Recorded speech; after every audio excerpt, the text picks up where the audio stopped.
Confiance en soi et trahison de l'enfant intérieur.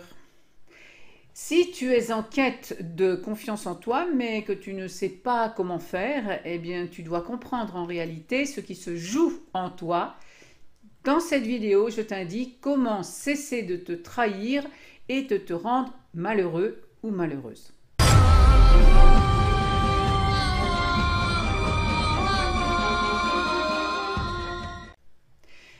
Je suis Élisandre, j'aide les personnes intuitives et sensibles à faire de leur vie quotidienne une histoire extraordinaire et réinventer leur avenir grâce aux contes merveilleux.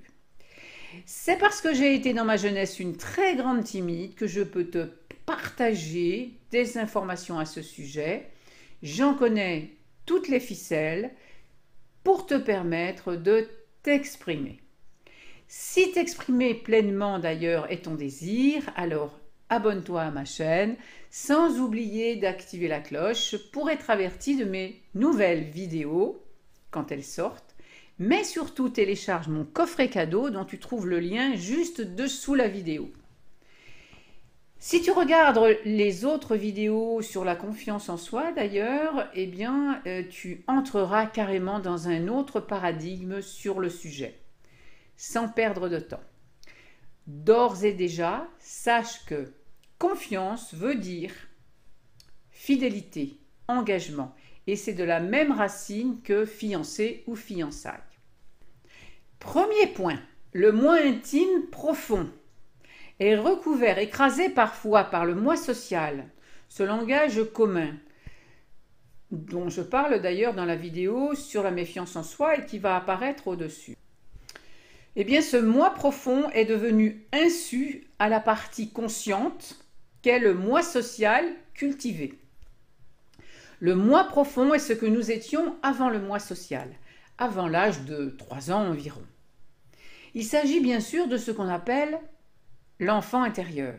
Cette partie de nous innocente fait craindre au moi social de trahir sa gouvernance, son contrôle. Tout comme un adulte peut craindre d'être dépassé en s'occupant d'un enfant. La personne qui croit manquer de confiance est dans la méfiance de son moi intime profond, de l'enfant intérieur qui risque de s'exprimer, de se dévoiler à tout moment. Voilà la racine de ce qu'on appelle le manque de confiance en soi. Cette peur viscérale de se révéler dans sa vérité, de connaître sa prophétie et de la réaliser. Tu obéis au « tu es grand maintenant ». Tu ne vas pas nous ennuyer avec des trucs qu'on ne comprend pas, nous les adultes, qui avons bien refoulé notre part intime, nos émotions, nos désirs inattendus et éventuellement nos pulsions. Deuxièmement, le mythos.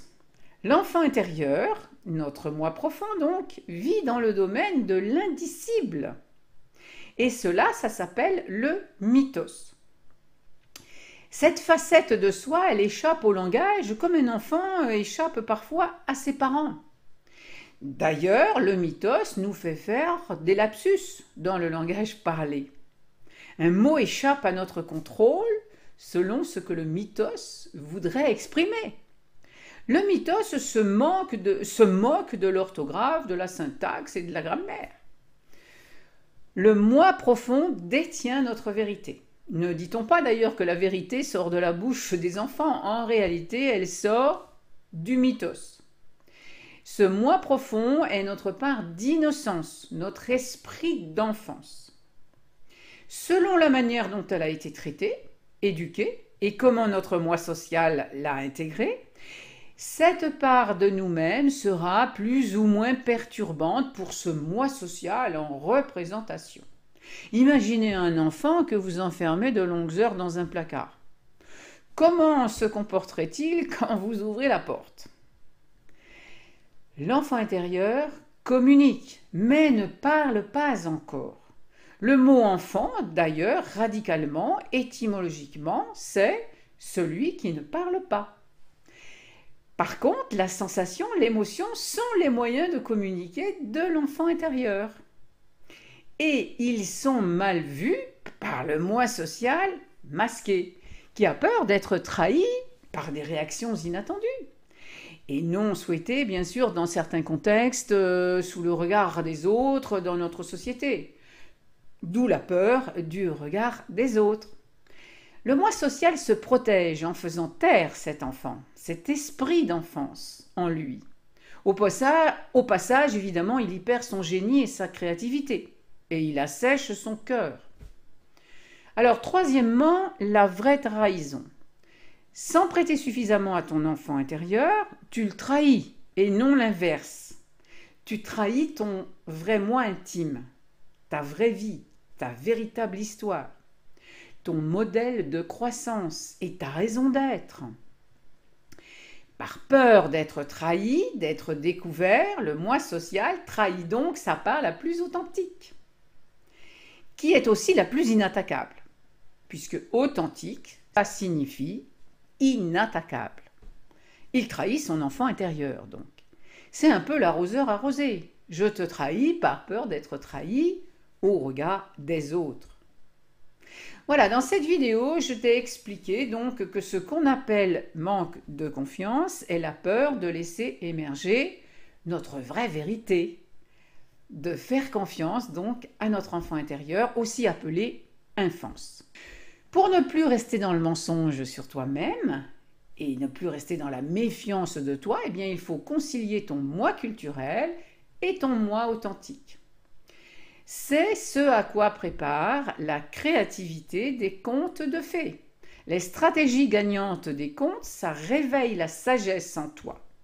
Et la sagesse est l'intelligence suprême, qui t'inspire des solutions pour agir dans l'ensemble. Voilà, si cette vidéo t'a plu, eh bien alors peux-tu la liker, la partager pour que d'autres personnes en profitent.